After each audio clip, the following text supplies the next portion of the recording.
Donc, merci d'être là pour écouter parler de gravitation. La gravitation, c'est quelque chose qui est connu depuis très longtemps, en tout cas sous la forme de la chute des corps, tout simplement.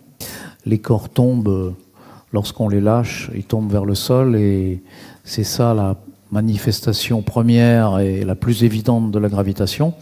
Donc elle est connue depuis très longtemps, depuis que l'homme existe, pourrait-on dire, mais elle n'est pas reconnue comme quelque chose de spécifique, comme une interaction de la physique, depuis aussi longtemps, puisqu'on peut dire que cette reconnaissance date à peu près de Galilée, Newton essentiellement, c'est-à-dire au début du XVIIe siècle, fin XVIe, début du XVIIe siècle, avec évidemment des précurseurs, puisque Newton lui-même a déclaré que s'il avait vu si loin, c'était parce qu'il était juché sur les épaules des géants. Bon, la phrase n'est pas de lui, mais il l'a reprise.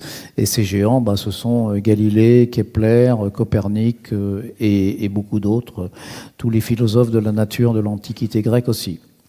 Donc, que fait Newton ? Newton va formaliser et mathématiser cette chute des corps dans un premier temps. Mais ce qui est intéressant, c'est qu'il s'aperçoit que ce même phénomène qui est responsable de la chute des corps et qu'il va appeler gravitation ou interaction gravitationnelle et même gravitation universelle, que ce même phénomène est responsable aussi du mouvement de la Lune autour de la Terre, du mouvement de la Terre autour du Soleil, et puis plus tard on découvrira du mouvement de toutes les planètes, de tous les satellites, de toutes les étoiles dans la galaxie, etc. Donc c'est important le mot universel ici, parce que il s'aperçoit donc que la gravitation, c'est un phénomène physique qui ne se réduit pas du tout à la chute des corps, et que ça joue dans tout l'espace, et comme ça joue dans tout l'espace, ça joue dans tout ce qu'on appelle l'univers, et donc le qualificatif d'universel convient très bien. Mais il y a plus que ça là derrière. Bon, je ne vais pas trop insister là-dessus, mais c'est que justement en employant ce mot d'universel qui fait allusion à quelque chose qui s'appelle l'univers, qui est le cadre de tout ce que constitue la physique, c'est-à-dire l'étude des phénomènes que l'on peut observer, expérimenter, tout ça se produit dans un univers, et l'univers, c'est ce qui est garant de l'universalité des lois. C'est-à-dire que jusqu'à Newton, les savants ne pensaient pas que les lois pouvaient être universelles. C'est-à-dire la chute des corps, c'était par exemple quelque chose qui se produisait sur Terre, mais pas du tout ailleurs. Et concernant les mouvements, on pensait par exemple, à la suite d'Aristote, qu'il y avait une distinction entre le monde sublunaire, en dessous de l'orbite de la Lune, c'est-à-dire grosso modo la Terre, et puis supralunaire, c'est-à-dire au-delà de l'orbite de la Lune, le ciel, qui avait une distinction fondamentale, puisque les phénomènes sur Terre étaient plutôt rectilignes, les corps tombent en ligne droite, ou bien la fumée qui est légère s'élève en ligne droite quand il n'y a pas de vent, alors que dans le ciel, apparemment, c'est des mouvements circulaires ou des compositions de mouvements circulaires, ou un peu plus compliqués, puisque Kepler avait montré que c'était en fait des ellipses, mais en tout cas, ce n'est pas la ligne droite. Donc, avant Newton, on pensait qu'il y avait une distinction fondamentale entre les mouvements sur Terre et les mouvements dans le ciel, alors que Newton va montrer que c'est la même chose, cette fameuse interaction gravitationnelle qui est le sujet d'aujourd'hui, qui est responsable des deux. Ils sont unifiés. C'est une interaction universelle. Et on pensait aussi auparavant que, par exemple, la composition de la matière était différente sur Terre. 4 éléments, par exemple, l'eau, l'air, la terre et le feu, et dans le ciel, un 5e élément qui s'appelle l'éther, assez mal défini. Eh bien non, à partir de Galilée, et puis ça se confirmera de plus en plus au fil des années jusqu'à aujourd'hui, on découvre que c'est la même matière qui constitue aussi bien ce qu'il y a sur la Terre que dans la Lune, que dans l'espace interstellaire, que dans les étoiles, et cela sera, comme j'ai dit, confirmé de plus en plus. Sachant que cette matière, on s'apercevra au XXe siècle quelles sont les lois qui la régissent à l'échelle microscopique, à l'échelle de la composition, mais ce n'est pas tellement la gravitation qui intervient dans ce cas-là. En tout cas, si l'on revient à Newton, donc, la gravitation est identifiée et immédiatement Newton en fournit les lois. Et comme la gravitation, c'est finalement quelque chose qui a pour effet de mettre les corps en mouvement ou bien de modifier leur mouvement, par exemple de définir la trajectoire parabolique d'un boulet de canon, la gravitation concerne les mouvements, donc on ne peut pas séparer les lois de la gravitation des lois du mouvement. Et Newton va publier deux lois fondamentales, deux lois universelles, qui sont les lois de la dynamique et les lois de la gravitation, qui se combinent pour précisément expliquer la chute des corps, expliquer la trajectoire des boulets de canon, expliquer la trajectoire de la Terre autour du Soleil, de la Lune autour de la Terre, etc., etc., la forme de la Terre aussi. Et tout ça va marcher extrêmement bien, mais bien à un point vraiment extraordinaire. On s'en apercevra essentiellement au début parce que ça va permettre de comprendre les lois qu'avait énoncées Kepler quelques décennies auparavant, autour des années 1610, et qui régissaient le mouvement des planètes autour du Soleil. Bon, c'est vrai, Kepler avait énoncé des lois qui décrivaient le mouvement, mais on s'aperçoit que la gravitation telle que l'a décrit Newton explique ces lois, et que les lois constatées et écrites par Kepler sont des conséquences de toutes les trois, qui sont différentes, sont toutes les trois des conséquences de la loi de la gravitation de Newton. Donc on explique les trajectoires des boulets de canon, on explique l'astronomie qu'on connaît à l'époque. C'est vraiment un succès immédiat et qui va se confirmer de plus en plus. Et cette idée de la gravitation et sa formulation telle que Newton l'a donnée, il l'a exprimé dans son ouvrage 1687, les lois de la philosophie, j'ai plus le titre qui me revient, les principes de la philosophie naturelle. Ces lois vont rester parfaitement observées, toutes les conséquences de ces lois, jusqu'au début du XXe siècle, avec une seule exception qui est considérée comme mineure. À la fin du XIXe siècle, les astronomes vont s'apercevoir que l'orbite de la planète Mercure ne correspond pas tout à fait aux prédictions de la physique newtonienne. Je reviendrai là-dessus, mais à part cette petite exception, dont la plupart des physiciens, des astronomes pensaient qu'on allait trouver une explication, parce que par exemple, il y avait une planète cachée qui intervenait, qu'on n'avait pas réussi à observer, ou bien le Soleil était peut-être plus aplati qu'on ne pensait. Enfin, il y avait des tas d'explications possibles, mais aucune n'avait vraiment été admise de manière convaincante. Donc je laisse ça de côté parce que ça va jouer un rôle tout à l'heure. Mais la gravitation, telle que Newton l'énonce, fonctionne très très bien. Et donc, a priori, pas de raison de vouloir la modifier. Pourtant, Newton lui-même et ses contemporains, quelques-uns comme Leibniz et d'autres de manière très virulente, s'aperçoivent qu'il y a des problèmes, disons, plutôt d'interprétation. C'est un peu comme la physique quantique aujourd'hui. Vous savez qu'elle fonctionne très bien puisqu'on arrive à construire des transistors, des lasers, des ordinateurs, tout ça grâce aux prédictions de la physique quantique, mais on n'arrive pas à l'interpréter. C'est-à-dire on n'arrive pas à comprendre comment fonctionne l'univers dans lequel opère la physique quantique, notre univers. Comment ça fonctionne, parce que les lois de la physique quantique sont contraires à notre intuition. Eh bien, quand Newton a énoncé sa physique, sa gravitation au XVIIe siècle, c'était un peu pareil. On s'aperçoit, ça marche très bien. On peut prédire des choses formidables en astronomie, en dynamique, pour tous les mouvements.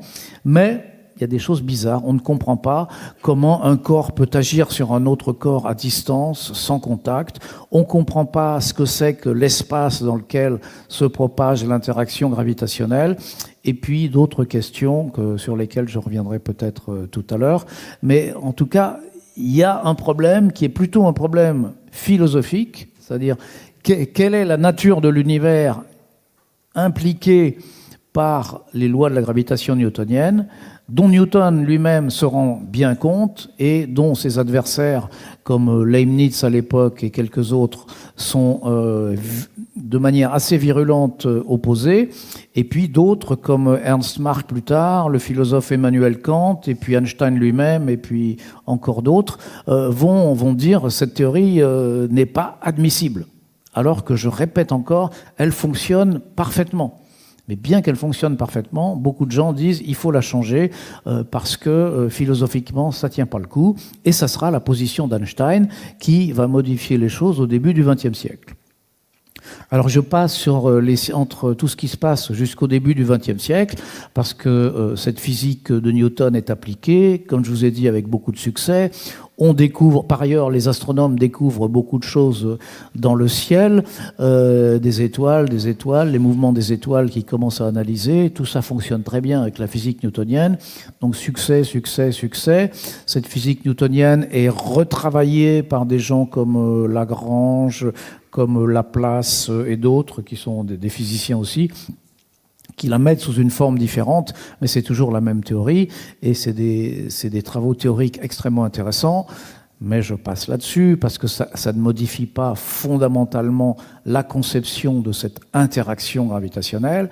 J'en arrive au XXe siècle, avec Einstein, donc, qui est un personnage isolé de la communauté scientifique, en tout cas au début, mais qui réfléchit beaucoup et qui lit beaucoup, qui lit les travaux des scientifiques, qui lit les travaux des philosophes, et qui réfléchit.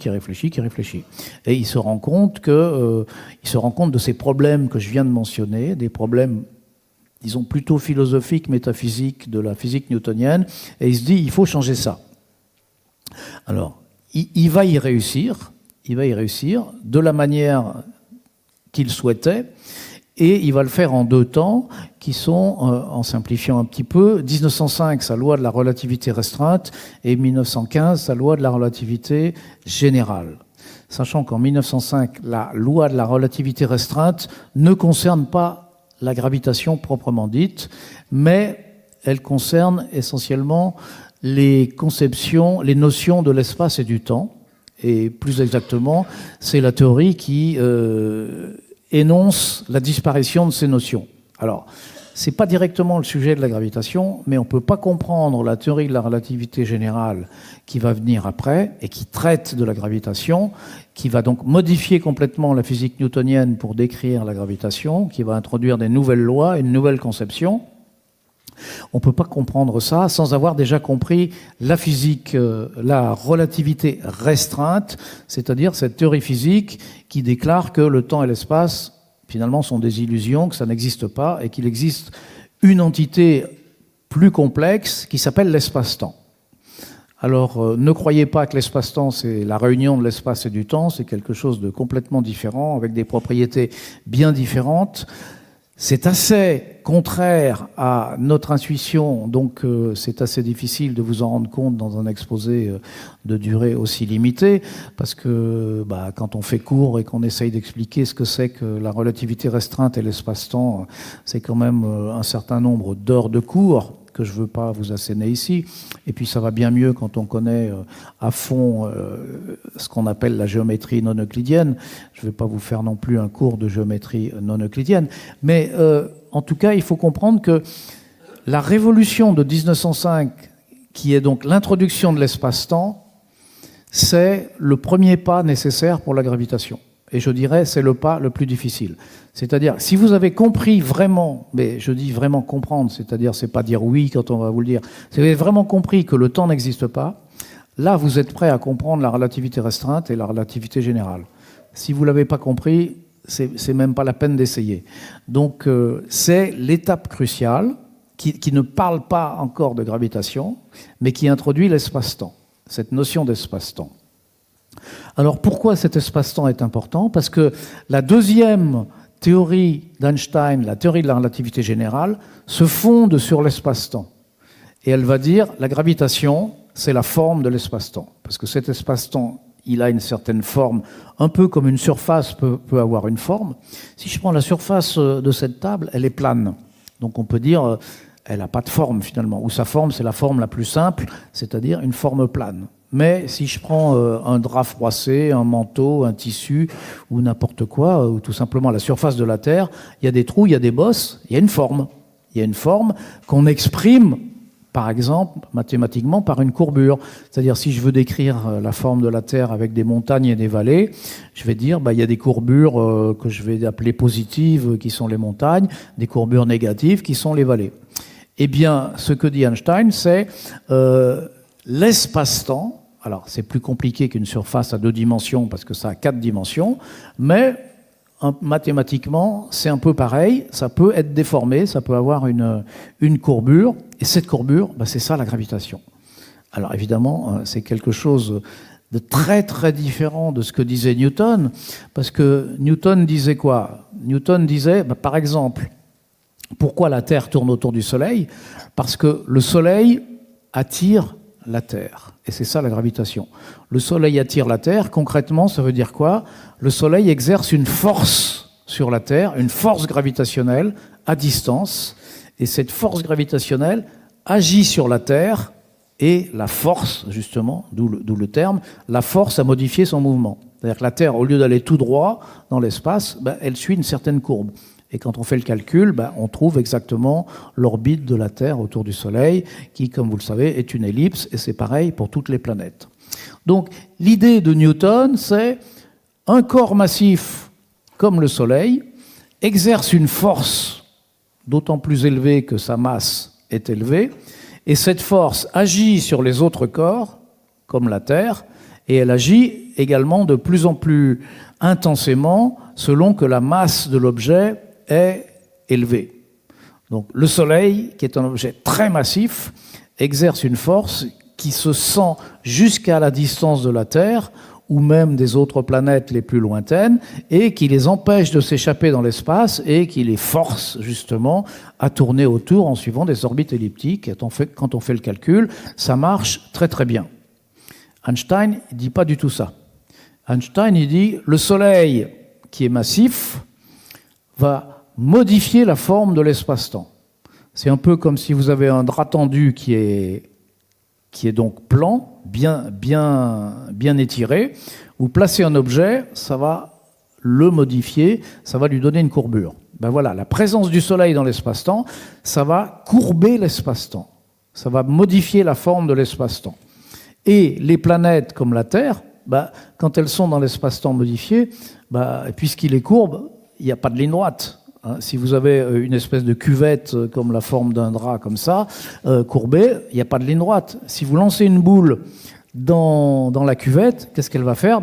Elle va aller, d'une certaine manière, elle va aller tout droit, elle n'a pas le choix, mais elle suit forcément la courbure de la cuvette et elle va tourner, elle va faire des tours, par exemple, dans la cuvette. Dans l'espace-temps, c'est pareil. La Terre, qu'est-ce qu'elle fait? Elle est dans l'espace-temps qui est courbe, elle n'a pas d'autre choix que de suivre la courbure. Elle ne peut pas aller en ligne droite. Et quand on fait le calcul, ça donne la même chose que la physique newtonienne, mais pour des raisons complètement différentes. C'est ça la relativité. La relativité vous dit, les corps, ils ne font que suivre la courbure de l'espace-temps. Alors évidemment, la courbure de l'espace-temps, comment est-elle définie? Eh bien, ce sont les corps massifs qui vont courber l'espace-temps, comme le Soleil qui va courber l'espace-temps autour de lui. Et il y a une équation, l'équation fondamentale de la relativité générale que Einstein a mis 10 ans à trouver. L'équation d'Einstein exprime comment un corps massif, comme le Soleil, va courber l'espace-temps autour de lui. Comment la Terre, qui est massive, va courber l'espace-temps autour de lui. Et si je prends un objet, que je le lâche, pourquoi va-t-il là? Parce que la courbure de l'espace-temps l'oblige à aller là. C'est un calcul mathématique très simple dans ce cas-là, qu'on peut faire. Et donc, la théorie d'Einstein explique très bien la chute des corps.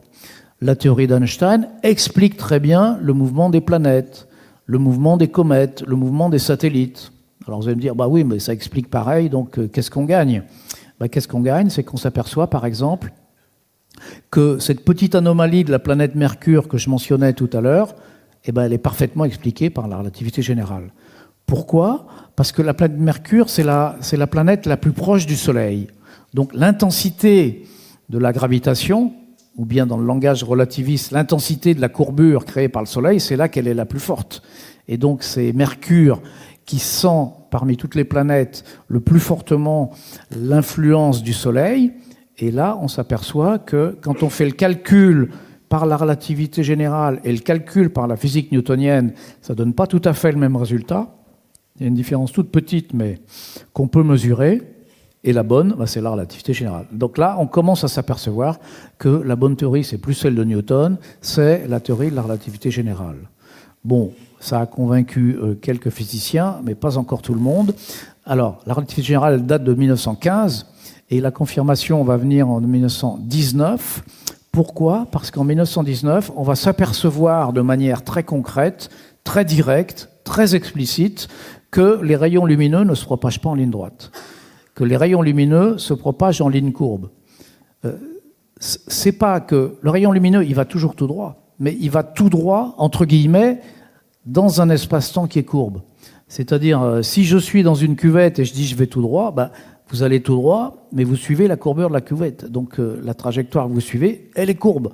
Et dans l'espace-temps, c'est pareil. Le rayon lumineux, il va tout droit, mais en fait, il décrit une courbe. Et comment on s'est aperçu de ceci ? Lors de l'éclipse de 1919, je passe les détails parce qu'on n'a pas beaucoup de temps pour expliquer tous les phénomènes qui vont intervenir, mais on s'est aperçu donc de manière très directe que les rayons lumineux étaient courbés. Comment on s'en aperçoit ? On s'aperçoit que quand on observe une étoile et qu'il n'y a pas de masse, il n'y a pas de courbure de l'espace-temps entre l'étoile et nous, le rayon lumineux il va bien tout droit. Donc on observe l'étoile dans la direction où elle est.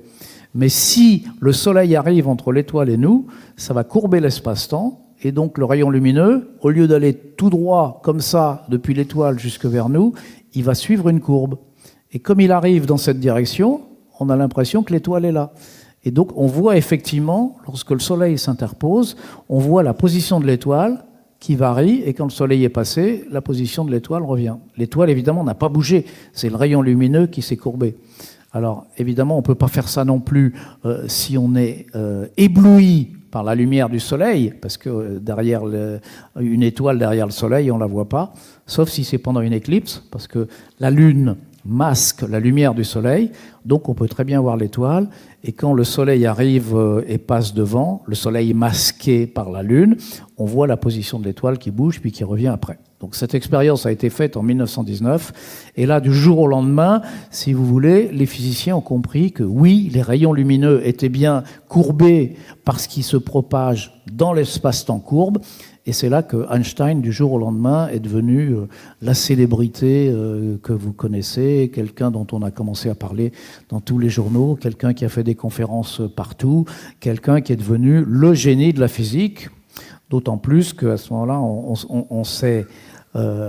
on a retrouvé ces articles de 1905, relativité restreinte, qui était déjà un truc génial, parce que vous dites bien que l'abandon de l'espace et du temps au profit de l'espace-temps, c'est déjà quelque chose de génial. Et la physique quantique aussi, elle a été initiée par un autre article qu'Einstein avait écrit en 1905. Bon, même si ce n'est pas notre sujet aujourd'hui. En tout cas, donc, 1915, cette nouvelle théorie de la relativité générale, qui explique tous les phénomènes, encore une fois, mieux que la physique newtonienne, et qui nous oblige à une conception totalement nouvelle du cadre de la physique. C'est-à-dire plus d'espace, plus de temps, mais l'espace-temps, en plus un espace-temps qui a une forme, et cette forme, ça représente exactement ce qu'on appelait la gravitation. Donc une manière complètement différente de voir la réalité du monde. Alors, tout ça n'est pas le total des modifications qu'implique la relativité générale. Et on peut parler de ces effets qui sont des effets, je dirais, totalement nouveaux, totalement particuliers de la relativité générale. Je ne vais pas vous les décrire tous aujourd'hui, mais je vais au moins vous les citer.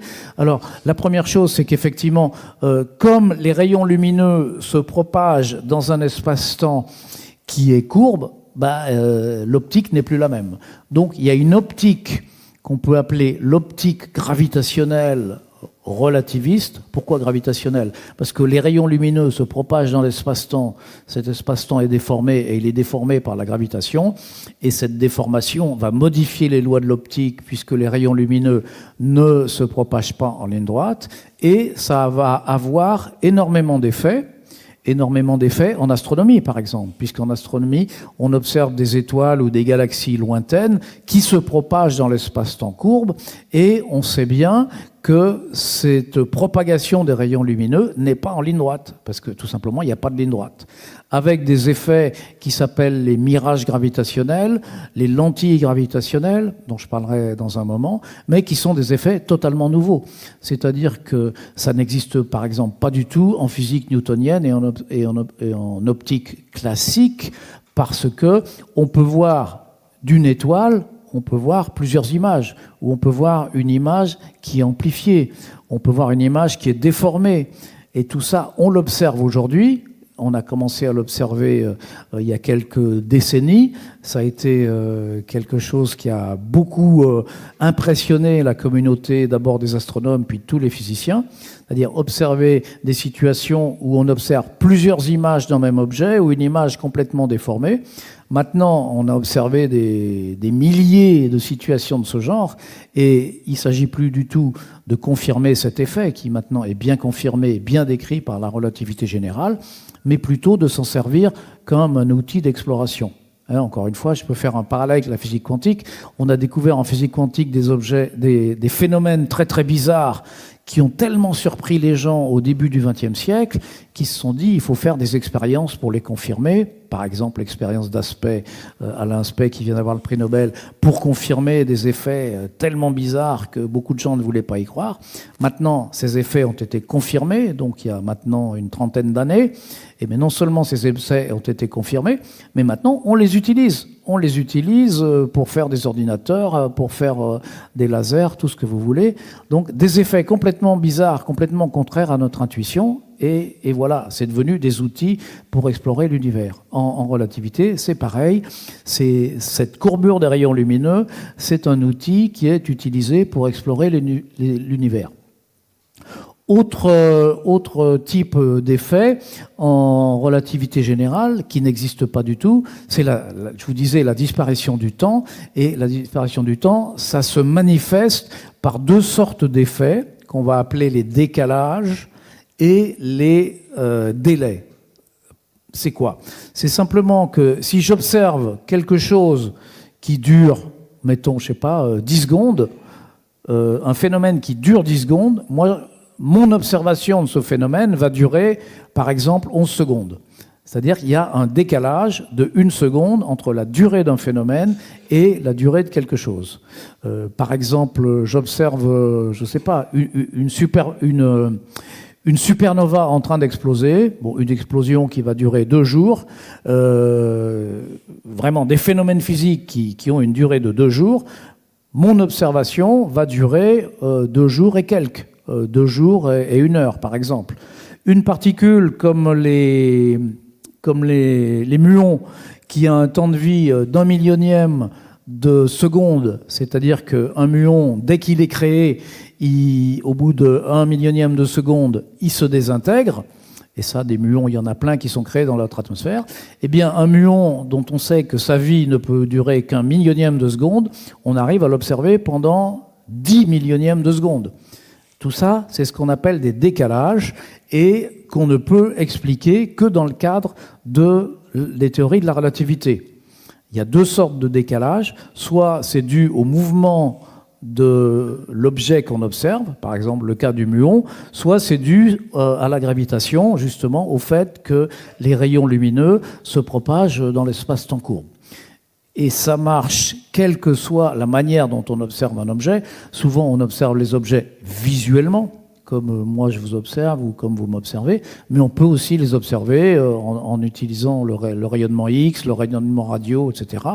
Et tous ces effets sont extrêmement bien observés et confirmés à la fois à l'échelle terrestre, à l'échelle du système solaire et du spatial, de l'exploration spatiale, à l'échelle de l'astronomie, à l'échelle de la cosmologie. Donc ça, c'est le premier effet qu'on appelle les décalages. C'est un peu une généralisation de ce qu'on appelle les décalages Doppler dans la physique non relativiste. Et les autres objets, c'est les délais. C'est encore plus impressionnant. Et ça a été, disons, popularisé par ce qu'on appelle l'expérience des jumeaux de Langevin.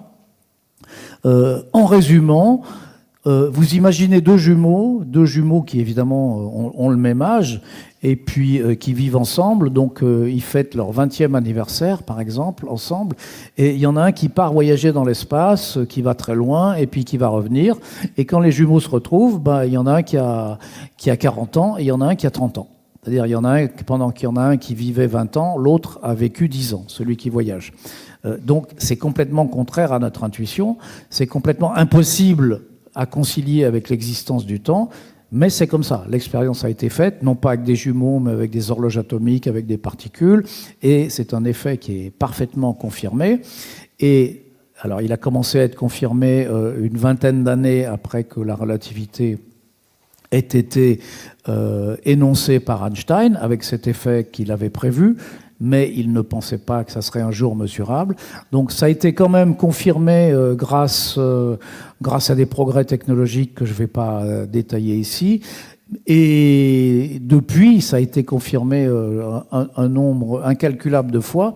Mais ce qui est intéressant, c'est que, encore comme dans le cas précédent, non seulement cet effet est confirmé, c'est-à-dire quelque chose qui montre de manière explicite que deux horloges ne peuvent pas être synchronisées, c'est-à-dire que supposez que vous ayez des horloges parfaites, comme les horloges atomiques qu'on a aujourd'hui, vous les mettez à côté, vous les synchronisez, donc elles indiquent la même heure, vous en prenez une, vous la montez 1 mètre plus haut, vous la ramenez et elle n'indique plus la même heure, elle est désynchronisée. Il y a un délai qui est dû à ce que 1 mètre plus haut, la gravitation n'est pas la même dans le champ terrestre, parce qu'on s'éloigne un peu du centre de la Terre. Et cet effet, bon, non seulement il est bien observé, ce qui confirme la relativité générale, mais maintenant, c'est quelque chose qu'on commence à utiliser de manière pratique. C'est-à-dire que, finalement, si vous dites, il y a une horloge qui va indiquer quelque chose que j'appelle le temps. Par exemple, ce qu'on appelle le temps universel, c'est l'indication d'une certaine horloge qui est dans l'observatoire de Paris. Bon, en fait, c'est pas tout à fait vrai, c'est la moyenne entre plusieurs horloges, mais enfin, c'est un peu la même chose. Et cette horloge, évidemment, il n'y a qu'à Paris qu'on peut la consulter. Donc, en toute rigueur, aucune horloge sur Terre ne donne le temps universel.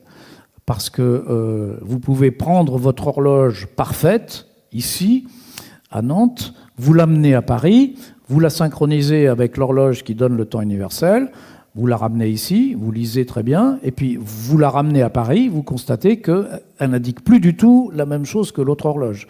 Donc, si on voulait dire que le temps existe, il n'y a aucune horloge sur Terre qui indique le temps. Et par exemple, ce qu'on appelle le temps universel, aucune horloge n'indique le temps universel. Mais vous pouvez être à Nantes avec votre horloge, encore une fois, une horloge parfaite, une horloge atomique qui est précise à 10 puissance moins 18, c'est-à-dire au milliardième de milliardième près, et une horloge qui serait précise d'1 seconde sur les 13 milliards d'années de l'âge de l'univers. Donc les effets dont on parle sont beaucoup plus intenses que ça. Donc vous avez votre horloge qui vous donne, qui fonctionne très bien, qui vous donne les vraies durées, si vous voulez, le vrai temps ici. Mais vous dites, je suis quand même intéressé à savoir ce que c'est que le temps universel. Donc vous pouvez imaginer qu'il y a un dispositif à Paris qui vous envoie un top toutes les secondes de l'horloge universelle, de l'horloge qui donne le temps universel, un peu comme l'horloge parlante, ou alors des fibres optiques. Donc vous recevez ici des tops. Mais les tops, vous les recevez non pas toutes les secondes, à cause des délais que j'ai mentionnés tout à l'heure, mais toutes les 1 seconde plus un petit quelque chose. Ça, c'est le délai. Et donc, vous apercevez que, comme en 1 seconde, vous recevez un intervalle de temps universel, entre guillemets, qui est de 1 seconde, virgule quelque chose, vous pouvez faire le rapport des deux, et c'est très exactement la vitesse du temps. Donc, ce que vous permet de mesurer une horloge ici, c'est la durée de l'histoire de cette horloge, qui n'a rien à voir avec le temps, Et si vous comparez avec la durée, avec ce qu'on appelle le temps universel, ça vous permet de mesurer la vitesse du temps universel ici. Donc le temps a une vitesse. C'est-à-dire, il y a autant de temps, entre guillemets, mais le mot ne convient pas, que d'horloge. Et ça, encore une fois, c'est devenu, c'est non pas quelque chose qu'on confirme, parce que c'est plus que confirmé aujourd'hui, mais c'est devenu un outil.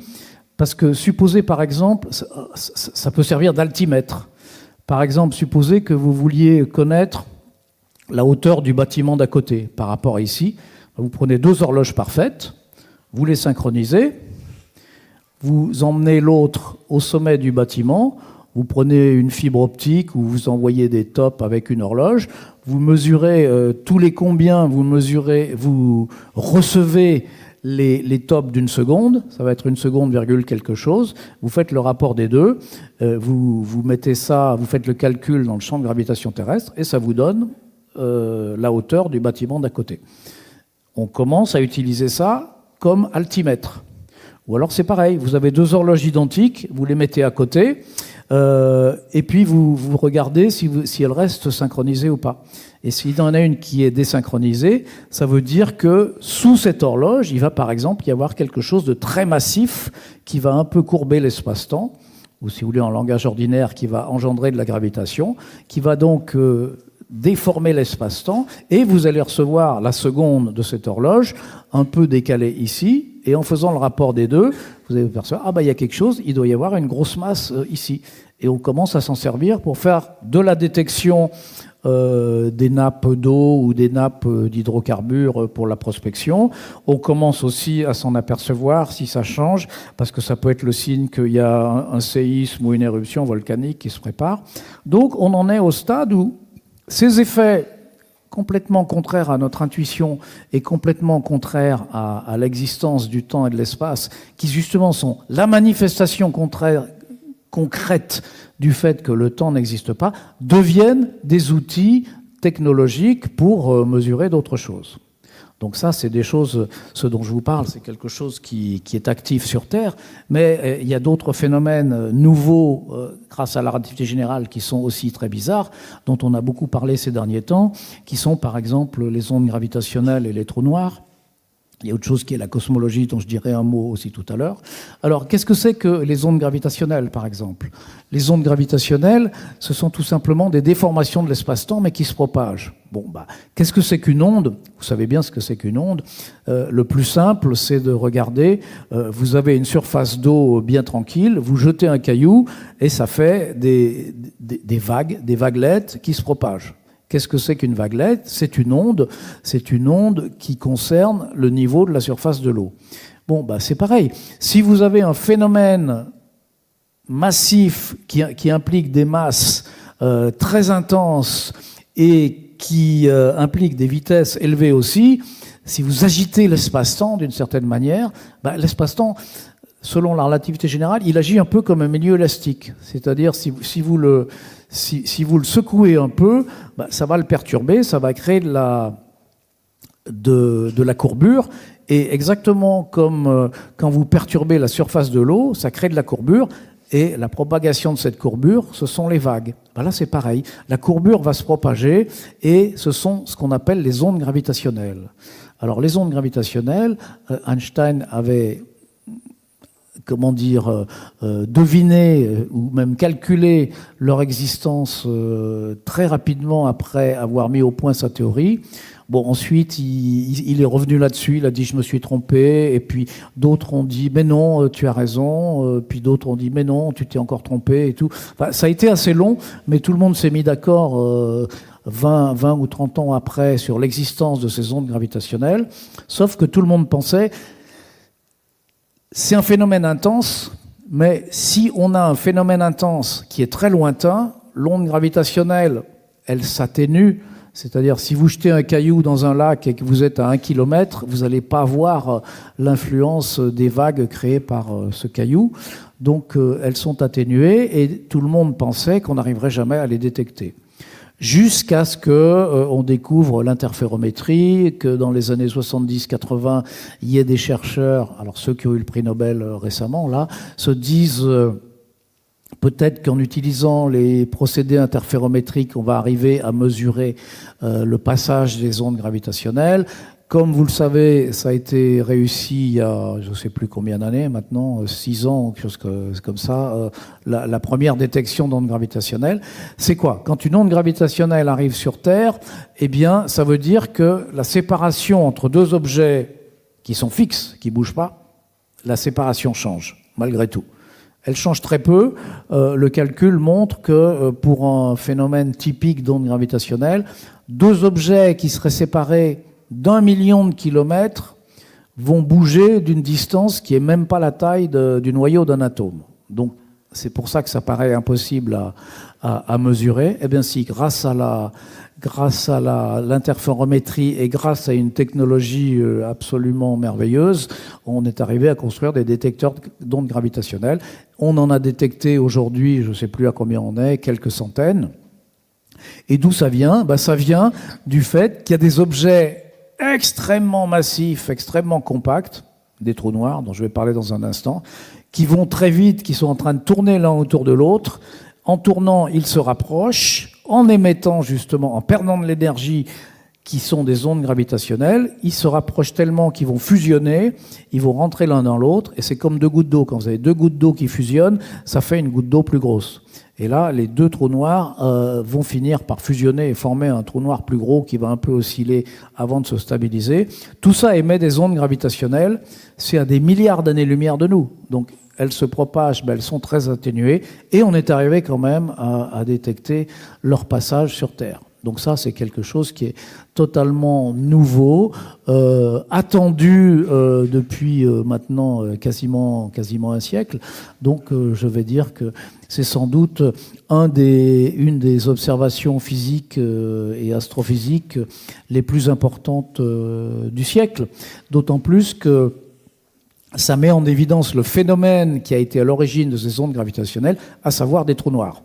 Alors, le trou noir, c'est encore une autre histoire. C'est quelque chose dont on a soupçonné l'existence depuis très longtemps, mais dont on n'avait jamais eu de preuves solides de l'existence. Et on peut dire que le fait qu'on ait maintenant enregistré des ondes gravitationnelles en provenance de trous noirs, c'est quand même...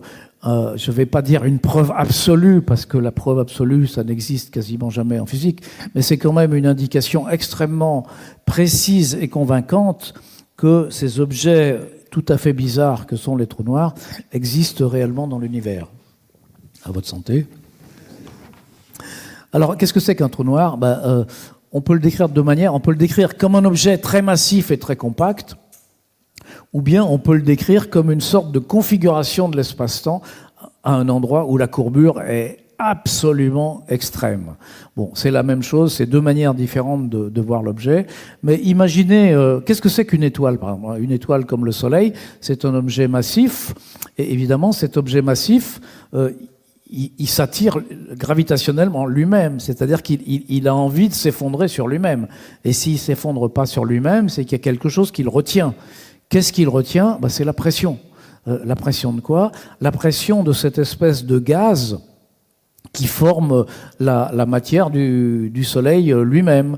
C'est-à-dire le Soleil, c'est de la matière qui a tendance à se comprimer, mais la pression du gaz résiste. Et en fait, c'est pas seulement le gaz, mais c'est tout le rayonnement, parce que le rayonnement a une pression aussi qui s'oppose à la compression. Donc, ce qui résiste à la compression dans le Soleil, c'est la combinaison de la pression de la matière et la pression du rayonnement. Qu'est-ce que c'est que ce rayonnement? C'est le rayonnement qui est émis par les réactions nucléaires qui se déroulent au cœur du Soleil.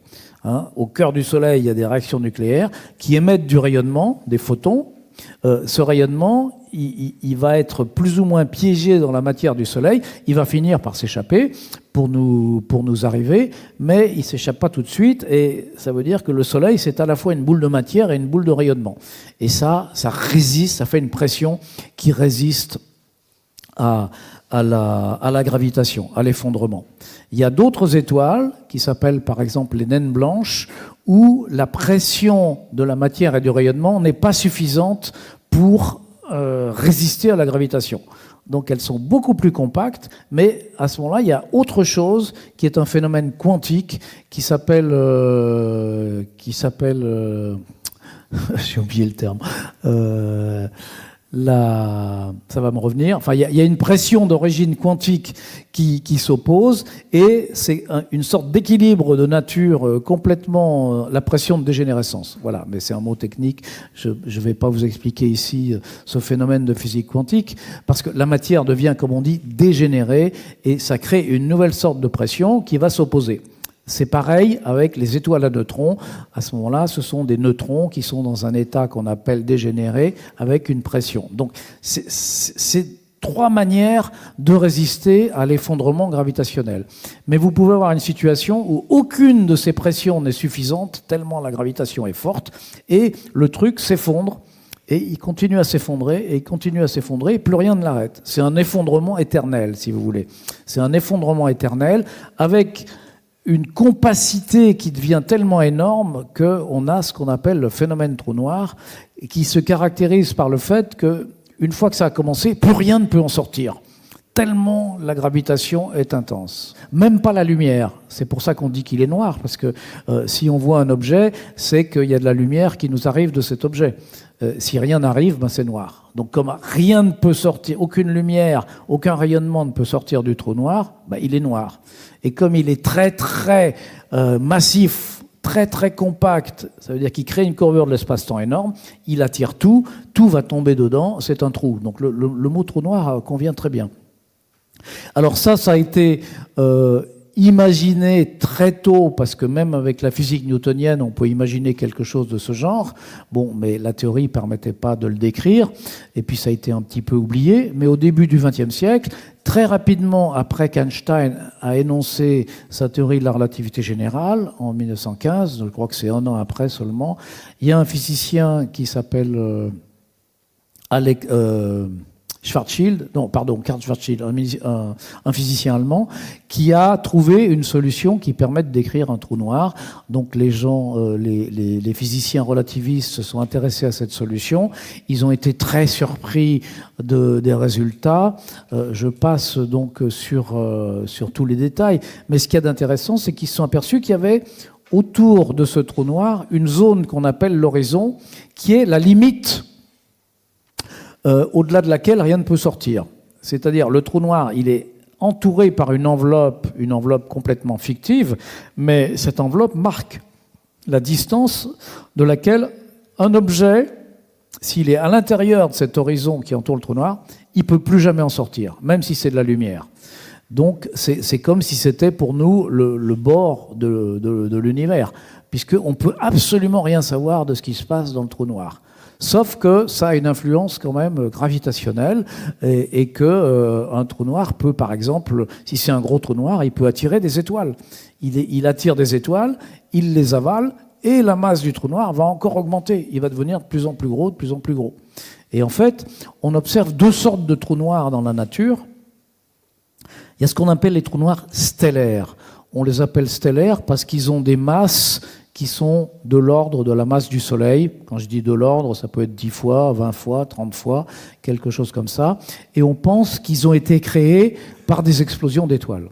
C'est-à-dire certaines étoiles, pas le Soleil parce qu'il est pas massif, il n'est pas suffisamment massif, mais d'autres étoiles qui font par exemple 10 fois la masse du Soleil ou 20 fois la masse du Soleil, à la fin de leur vie vont exploser. Ça va faire une très belle supernova que peut-être on sera capable d'observer, mais en même temps que ça explose, ça expulse une partie de leur matière dans l'espace interstellaire, mais le cœur va se condenser, et se condenser de manière tellement violente qu'on pense que ça va créer un trou noir, et que c'est comme ça que se forment les trous noirs. Et des trous noirs comme ça, on en observe. Alors vous allez me dire comment on peut observer un trou noir, puisque je viens de vous dire qu'aucun rayonnement ne sort du trou noir. En fait, on n'observe pas le trou noir directement, mais on observe de la matière qui est en train de tomber à des vitesses énormes, qui fait que c'est tellement énorme que ça dégage beaucoup d'énergie, de rayonnement X, de rayonnement gamma, de rayonnement radio, etc. Et donc on observe cette matière en train de tomber autour du trou noir, en train de tomber d'ailleurs en spiralant, en formant ce qu'on appelle un disque d'accrétion.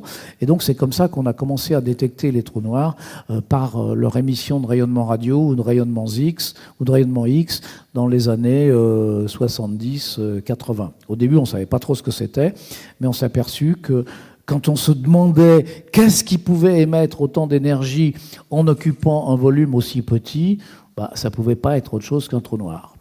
Et puis on a observé une deuxième sorte de trou noir qu'on appelle les trous noirs supermassifs, parce qu'ils font pas, leur masse n'est pas une dizaine de fois celle du Soleil, mais plutôt des millions ou des milliards, ou même des milliers de milliards de fois celle du Soleil.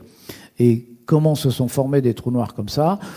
On n'est pas vraiment sûr de tout connaître, mais on pense que c'est simplement des trous noirs qui étaient des trous noirs stellaires, comme je viens de vous le décrire, qui faisaient 10 masses solaires, qui se sont rencontrés les uns les autres, et qui ont fait des trous noirs plus gros, qui en ont rencontré d'autres, etc. Et petit à petit, au cours des millions ou des milliards d'années de l'évolution de l'univers, ce sont devenus des trous noirs supermassifs. Et voilà. Et donc, petit à petit, on s'est convaincu de l'existence de ces trous noirs. On pense que maintenant, dans chaque galaxie, alors des galaxies, on en connaît beaucoup, on en a observé des millions déjà. Au centre de chaque galaxie, pour ceux qui ne connaissent pas, je rappelle quand même qu'une galaxie, c'est un rassemblement d'étoiles et que dans chaque galaxie, il y a à peu près plusieurs centaines de milliards d'étoiles. Chaque étoile étant comme le Soleil et sans doute avec une dizaine de planètes autour. Donc ça fait beaucoup, il n'y a pas de doute. Une galaxie, c'est gros, c'est plusieurs centaines de milliards de fois la masse du Soleil. Et on pense maintenant qu'au centre de chaque galaxie, il y a un trou noir qui a une masse de cet ordre-là. Donc, on a un peu, je ne vais pas dire on a fait le tour de la relativité parce qu'il y a des tas de caractéristiques, mais ce qu'il faut retenir, c'est que premièrement, tout ce qu'expliquait la physique newtonienne, la relativité l'explique encore mieux. C'est-à-dire que là où il y avait des petites imperfections du côté newtonien, il n'y en a plus du côté de la relativité. Il y a des tas de phénomènes nouveaux qui sont complètement contraires à notre intuition, les rayonnements courbes, le fait que le temps n'existe pas, qui sont non seulement confirmés, mais qui nous servent maintenant d'outils d'exploration, soit en astronomie, soit en communication spatiale ou en navigation spatiale. Oui, petite incise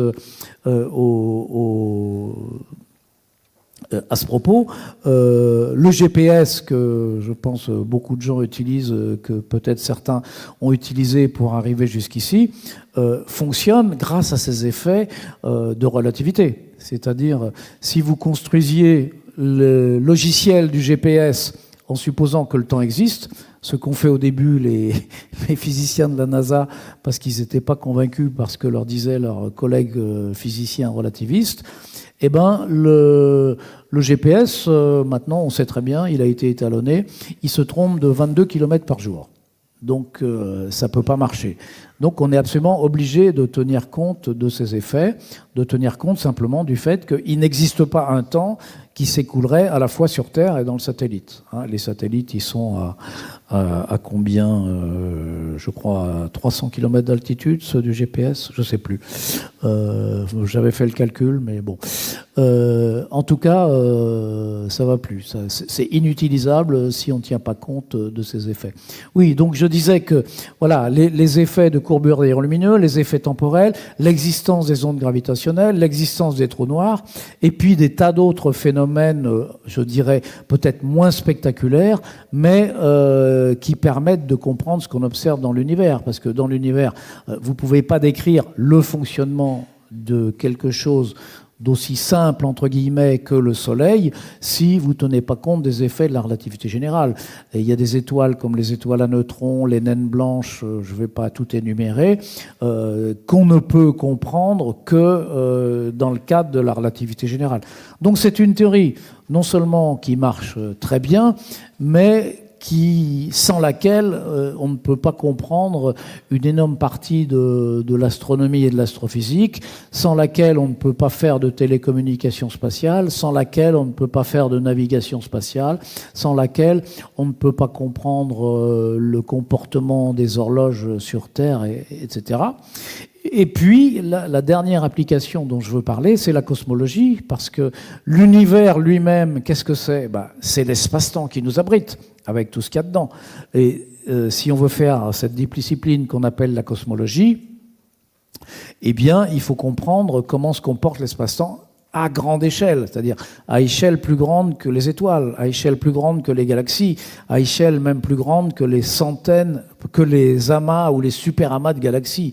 C'est-à-dire que vous savez peut-être que la séparation entre les galaxies, c'est de l'ordre du million d'années-lumière. Non, d'abord, la séparation entre les étoiles les plus proches, elles sont à des distances qui sont de l'ordre de l'année-lumière. La taille de notre propre galaxie, c'est de l'ordre de la dizaine de milliers d'années-lumière. La distance des autres galaxies les plus proches, comme Andromède, ça se mesure en millions d'années-lumière. Donc dans l'univers, on va dire, la séparation moyenne entre les galaxies, c'est c'est le million d'années-lumière. Et ensuite, les galaxies elles-mêmes, elles se regroupent en amas de galaxies ou en super-amas de galaxies, dont les dimensions se mesurent en dizaines ou en centaines de millions d'années-lumière.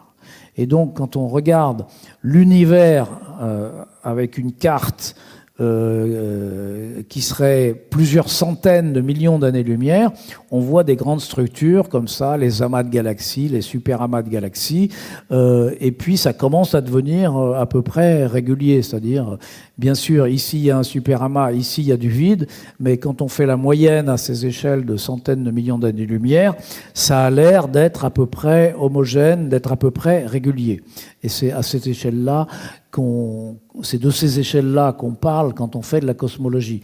Donc, étudier de la cosmologie, c'est étudier la forme globale de l'univers. Un peu comme si vous disiez, je vais étudier la forme de la Terre en m'occupant pas des montagnes et des vallées, mais en supposant que la Terre est très régulière. Vous allez dire, c'est une ferme. C'est une sphère, pardon. C'est une sphère aplatie au pôle, mais voilà, c'est régulier, j'oublie tous les détails que sont les montagnes et les vallées. Et quand je fais de la cosmologie, j'étudie la forme de cet univers à quatre dimensions de l'espace-temps, en oubliant ces irrégularités que sont les étoiles, les galaxies, les amas de galaxies, etc. Bon. Et ça, c'est Einstein qui a lancé cette discipline en 1917 en s'apercevant que la théorie de la relativité permettait parfaitement de considérer ce problème. Et Einstein a proposé en 1917 le premier modèle cosmologique relativiste. Bon, c'est un modèle qui ne convenait pas pour décrire notre univers, je passe les détails, mais il y a toute une histoire de la cosmologie qui s'est déroulée de la cosmologie relativiste qui s'est déroulée depuis Einstein jusqu'à aujourd'hui. Je passe les détails. Dans les années 1920 et 1930, on a découvert que l'univers est en expansion. Ça veut dire quoi, l'univers est en expansion? C'est la manière, je dirais, familière de traduire que la forme de l'univers, elle n'est pas comme ça, comme un cylindre, mais elle est comme ça. C'est un peu comme une sorte d'entonnoir. Hein. Quand on est en relativité, on ne raisonne pas en disant l'espace grandit, mais on raisonne en disant l'espace-temps a une forme comme ça, qu'on sait très bien décrire géométriquement. C'est de la géométrie à 4 dimensions, donc on ne peut pas la dessiner, on a du mal à la concevoir, mais c'est vraiment de la géométrie à 4 dimensions que les mathématiciens, les géomètres savent très bien décrire.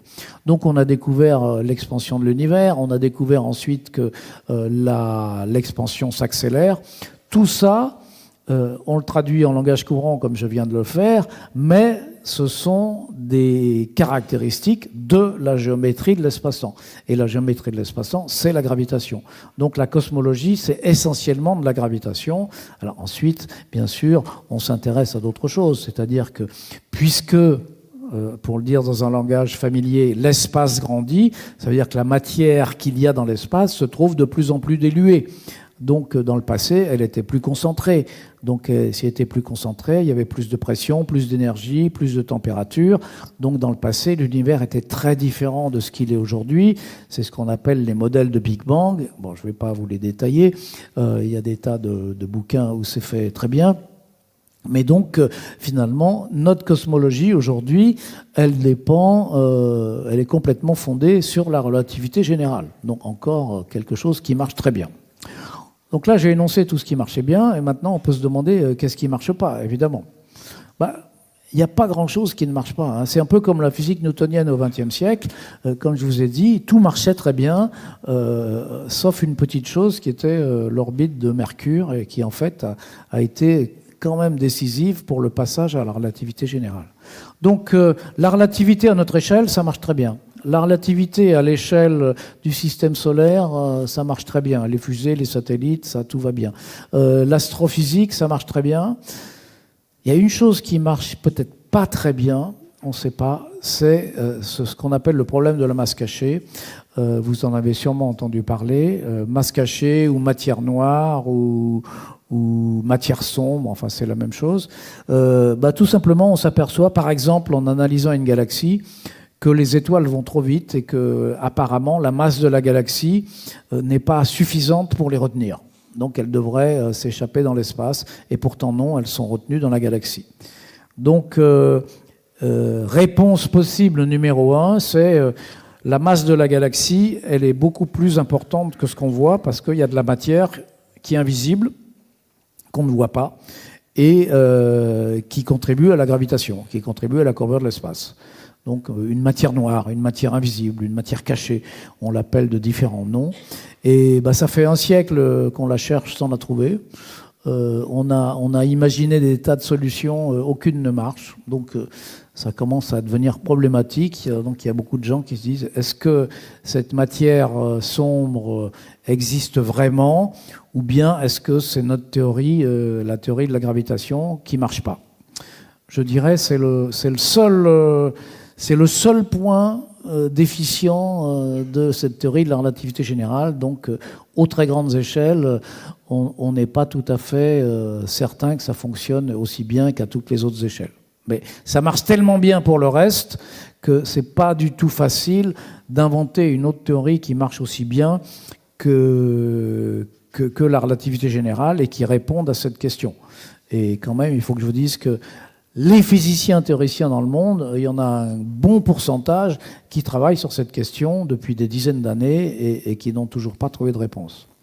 Et la deuxième chose où on pourrait dire que c'est pas que la relativité générale marche pas, enfin c'est que c'est pas qu'elle donne des résultats faux, mais c'est qu'elle donne aucun résultat, c'est qu'est-ce qui se passe aux très petites échelles de la physique quantique. Mais ça, on ne sait pas si c'est une insuffisance de la physique quantique ou de la relativité ou des deux. C'est que, par exemple, si vous avez une particule quantique, on ne sait pas du tout quel est son effet gravitationnel. Parce qu'une particule quantique, vous savez peut-être que une des propriétés de la physique quantique, comme je l'évoquais tout à l'heure, c'est qu'une particule n'est pas localisée. Donc pour le dire d'une manière qui n'est pas vraiment correcte, mais qui est assez parlante, une particule, elle peut être à la fois ici et là. Mais si elle est à la fois ici et là, est-ce que son effet gravitationnel, ça va être attiré par là, ou attiré par là, ou à la moyenne des deux, ou une sorte de superposition quantique des deux, si vous croyez à la gravité quantique, ou autre chose? On ne sait pas, on n'a aucune idée. On n'est pas encore capable de faire des expériences qui permettraient de répondre à ça, peut-être dans les dizaines d'années qui viennent. Donc on ne sait pas. On ne sait pas du tout, on n'a aucune réponse. Donc, c'est pas que la relativité donne un résultat faux ou que la physique quantique donne un résultat faux, c'est qu'on n'arrive pas à les mettre ensemble. Elles concernent des problématiques différentes. Donc, dès qu'on a une problématique où les deux peuvent avoir des effets, on ne sait plus ce qui se passe. Donc, on ne sait pas ce qui se passe à petite échelle. On ne sait pas comment les électrons qui sont là-dedans réagissent sous l'effet de la gravitation engendrée par les protons qui sont là-dedans, dans les atomes aussi. On ne sait pas. On ne sait pas ça.